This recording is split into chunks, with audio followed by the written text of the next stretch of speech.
La matinale d'Europe 1. Nico Saliagas. Axel de Tarlet. C'est la panique dans le monde des fines bulles. Les ventes de champagne en France et en Grande-Bretagne s'effondrent. Pourquoi ? Bah oui, il y a un vrai malaise. Donc les ventes ont à nouveau baissé. C'est la deuxième année d'affilée en France, moins 4% l'an dernier. Idem en Grande-Bretagne. Or, la France et la Grande-Bretagne, ce sont les deux marchés historiques du champagne. C'est 60% des volumes. Alors que se passe-t-il ?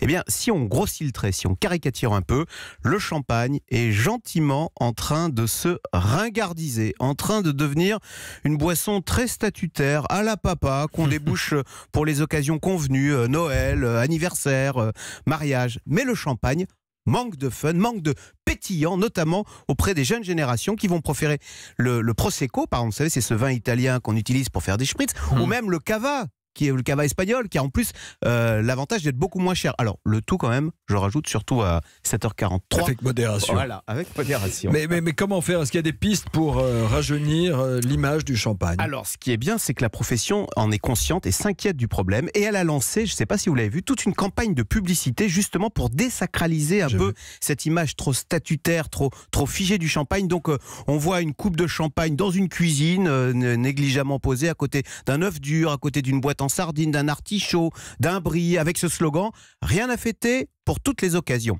Et puis, on monte surtout une seule coupe de champagne. Vous voyez, pour banaliser l'instant, pour montrer qu'on peut se prendre une coupe de champagne comme on se prendrait un verre de vin ou une bière. Seul, déjà. Voilà, seul, voilà.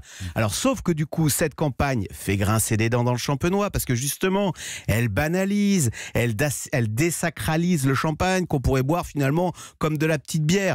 Bah écoutez, on touche là toute la difficulté de la communication dans le luxe, parce qu'il faut à la fois élargir la clientèle, mais il faut rester exclusif. Il faut garder le rêve. Voilà, ouais. Il faut toucher un maximum de gens, tout en faisant croire qu'ils sont uniques, qu'ils sont dans l'exception. Mais enfin, c'est un vrai défi, parce qu'il y a là une alerte très sérieuse. La France et la Grande-Bretagne, ce sont les deux grands marchés historiques. Alors, ailleurs dans le monde, le champagne continue de cartonner, mais enfin, voilà, il y a une alerte sur ces terres, dans le champenois. Axel de Tarlet, le Zoom Éco avec des bulles ce matin.